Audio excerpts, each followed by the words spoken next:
Hey, welcome to another episode of Making Sales Social Live. Today, we're continuing our conversation about social listening and actually LinkedIn listening. Welcome to Making Sales Social Live, as we share LinkedIn and social selling training, strategies, and tips that will have an immediate impact on your business. Join Bill McCormick, Bryn Tillman, and me, Bob Woods, every week. Making Sales Social Live. This is the recorded version of our weekly Making Sales Social Live show. Yeah, who knew that you could go to LinkedIn for more things than just reading the news feed just to see what's going on, or just to take a 10-minute break at work or whatever. Yeah, no, this is really purposefully using LinkedIn to socially listen and understand what our prospects and our network care about. And this is important because what we want to do is, we've always been told, know what you want to say and what you want to say to people. Mm-hmm. And in this idea, what we want to do is listen so we know that we're saying the right thing. And that as we're reaching out, as we're creating content, as we're making sure we resonate with people, we're not talking about what we want to talk about, but we're talking about what it is our prospects and our clients want to hear. So you're adding value. Absolutely. And so here's the interesting thing, and I just want to reframe what you just said.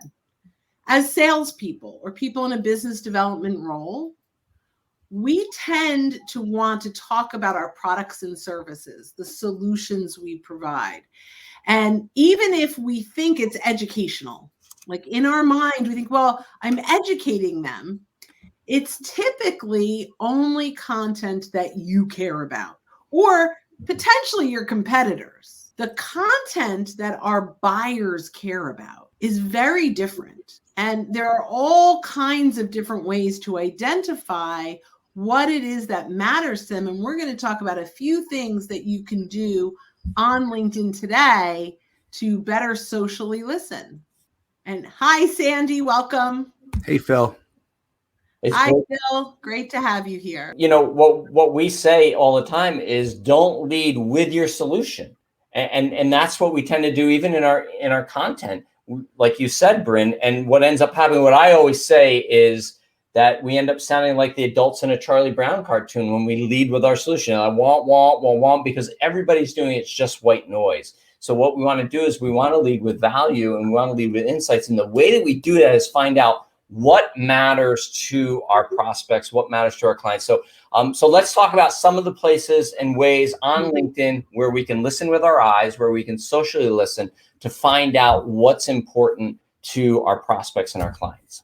So let's start with the company page of our prospects. That's a good place to start, right? There are a few things that I look at first. For me, I actually read about the company, because this is how the company describes them and what they do for their clients. So getting the perspective of how they see themselves is a great way to start with what matters to them. Mm-hmm. Another thing, obviously, is what's the content they're sharing?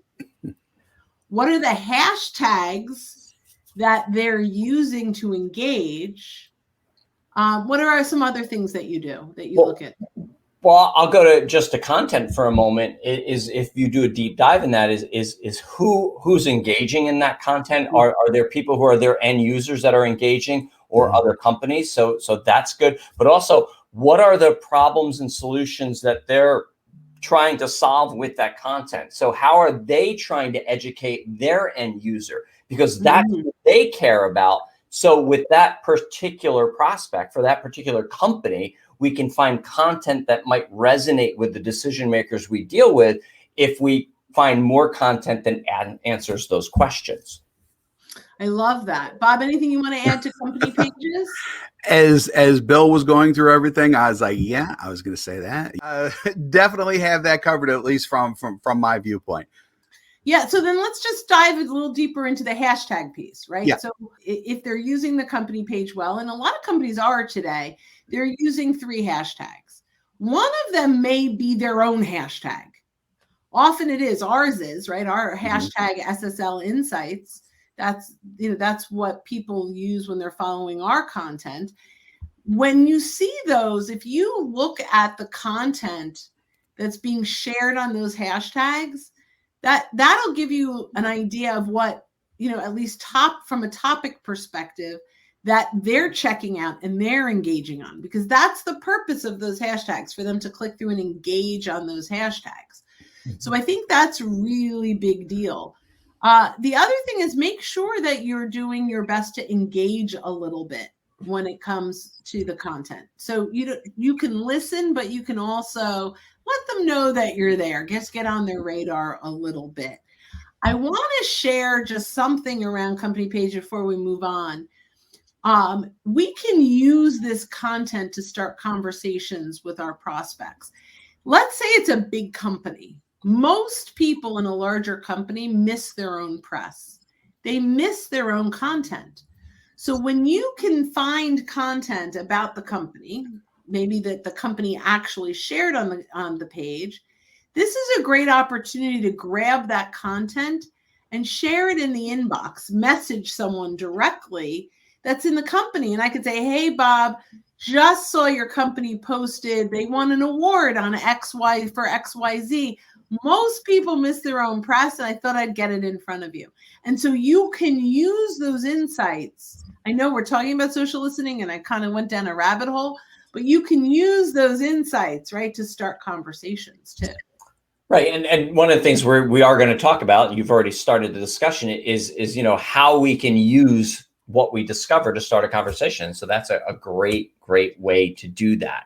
So let's kind of go a little bit more granular here. We're talking about a company. Let's talk about a specific profile page, somebody's specific profile page. How can we begin to social listen there? You want to start, Bob? Yeah, sure. So with that, it's kind of similar to what you do with the company page. You can start with their headline and really see how they view them, not only view themselves, but how they want to come off to their own audience.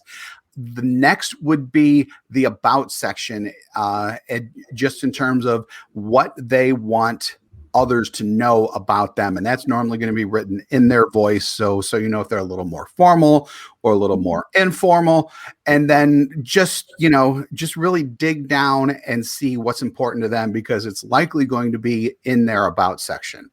The other area you can go to is just to see what they're posting, which you can do directly from the profile when you scroll down and you click on view all activity, and then you click on posts on the next page. At that point, you really know what they're talking about, because they're sharing whatever it is they're sharing, and it's not the whatever it is part that's important, but they are going to be sharing the things that are important to them. And again, you get a feel for what type of person they are, more or less, in their shares as well. And you can base future content, if you want to send them content, or if you want to start a conversation with them off of LinkedIn, all of that type of intelligence, for lack of a better word. And I don't like using that word, but that's what it kind of is. I love the word intelligence. Yeah, it's the insights that you're gleaning. Insights. That's the word I was. Yeah, but those insights that you're gleaning help you to identify what matters to them, so you can start conversations around those topics. I love that. I'm going to throw in just really quickly, there's a relatively newer feature called Cover Story. And so there are a lot of people that may have included a video in their headshot. And so you can see, if they did, you're going to get some information about kind of ultimately what do they want their visitors to know. Those are good insights. And creator mode, it gives you an opportunity, when you turn that on in your dashboard, to choose 5 hashtags on the things that describe you. So you're choosing hashtags on the topics that you talk about. So if those things are popping up, I think those are great opportunities. Yeah, the hashtag one's really important too. I mean, hashtags are so important, and I think that sometimes people think that they're just Twitter, and people don't really do a lot with them on LinkedIn, blah blah blah. That's not right. People do a lot with hashtags on LinkedIn. So if you're on the hashtag train on Twitter but not on LinkedIn, definitely get your boarding pass to get on that train as well, because a lot of people are using hashtags on LinkedIn. So this information is so important that you need to hear it twice. Yeah. Right? We apologize for that. Here's the thing. If you're socially listening to someone on their profile, it's also going to put you on their radar, right? Because you're going to look at their profile. They're going to get a notification that you looked at their profile. It's also a great way, especially if it's one of your prospects, to begin to engage with them so that it warms that up. So you're not saying, the great LinkedIn pickup line, "Hi, Bob, I see we have some connections in common." That doesn't work. You're able to look and see information that you can then use in a connection request to say, "Hey, Bob, I really appreciate that post you did on the hashtag train wagon." See, I can't even say it once. So that you can really relate to the person. Remember, the great quote from Bob Berg from Endless Referrals is, at the end of all things being equal, people do business with people they know, like, and trust. How on LinkedIn do we get to know, like, and trust? Attract, teach, and engage. This is one of the areas where we're engaging with them so that they can begin to get to know us, and we can begin to get to know them. See, I can't even say it. It's all good. A few other things I want to point out, right? So they have probably taken the time to list their skills. These are actual words and phrases that they have decided they want to be known for.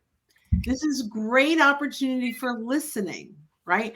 Especially if you want to reach out to someone, maybe they're great at Excel, right? Okay, good. So now I reach out and say, "Hey, Bob, I see you're great at Excel. I'm wondering if you had any thoughts around X, Y, and Z," right? I'm just put it out there. They have determined this is their expertise.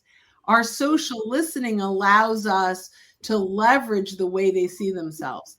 The other one is recommendations, both the ones they've received and the ones they've given. So the ones they've given are really great. You get to see kind of how they work in the world, how they communicate out there, and what they value from people. The ones they've received allow you to see who are their clients, how have they helped, what is the solution that they bring.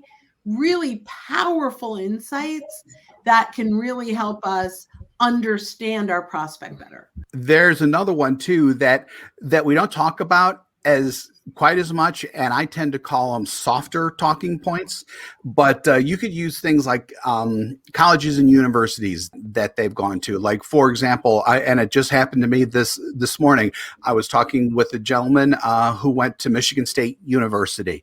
I'm a big Ohio State fan. If you're into sports, or even if you're not into sports, there's more conferences, where we ended up talking about Big Ten stuff for a couple of minutes. It's definitely not business related, but when it comes to the know, like, and trust mantra, if you can make those real personal connections, that's just icing on the cake, basically.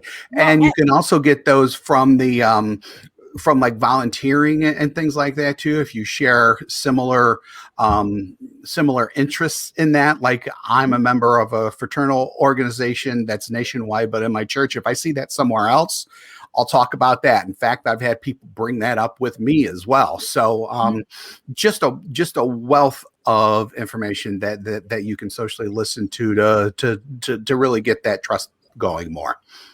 Yeah, and it could go to past companies that they work for, and this really opens up, layers. Really, if you look at that, it opens up layers where you can then reach out and go deeper. And really, what we're looking to do is we're looking to find a point of context with them that will allow us to start a conversation, to connect with them, to start a conversation that may lead down to a sales conversation when the time is right. But we have to start somewhere, and we can't start with, "Hey, Bryn, we help companies just like yours," because that starts it and finishes it all in one shot.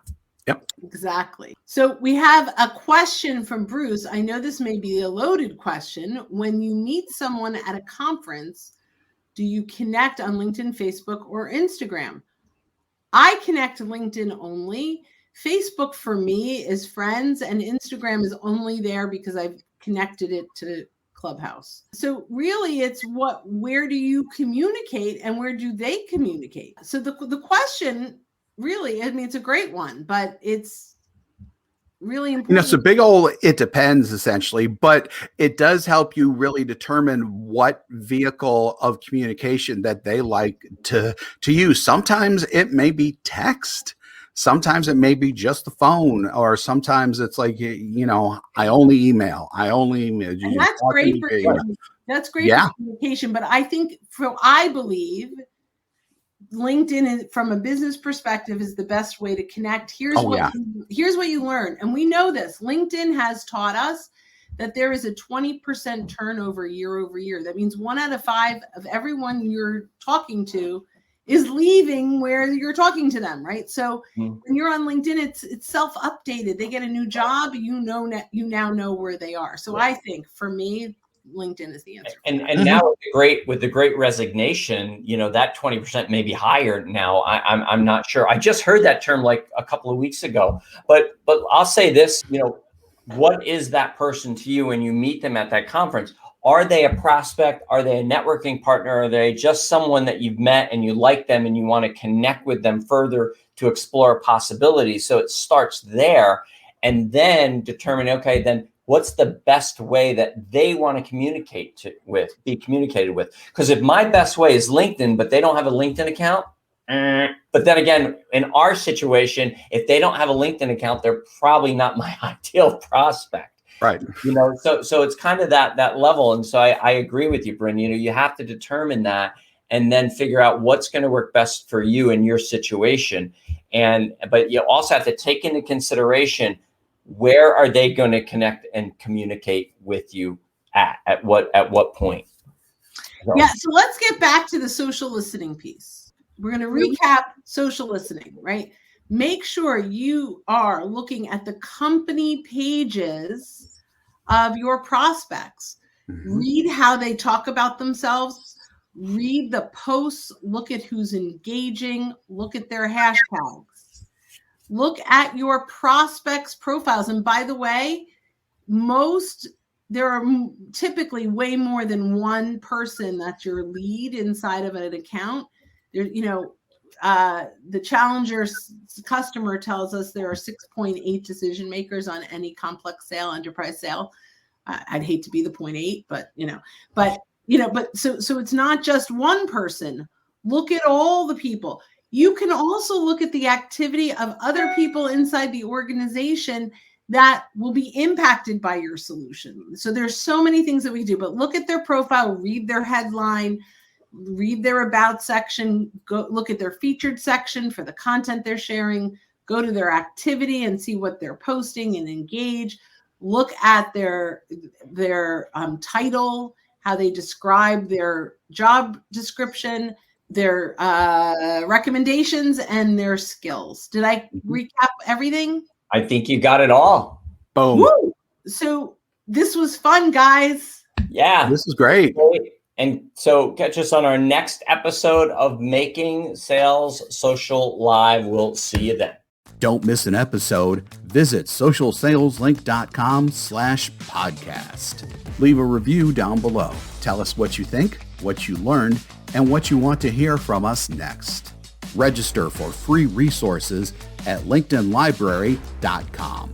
You can also listen to us on Apple Podcasts, Spotify, Stitcher, and Google Play. Visit our website, socialsaleslink.com, for more information.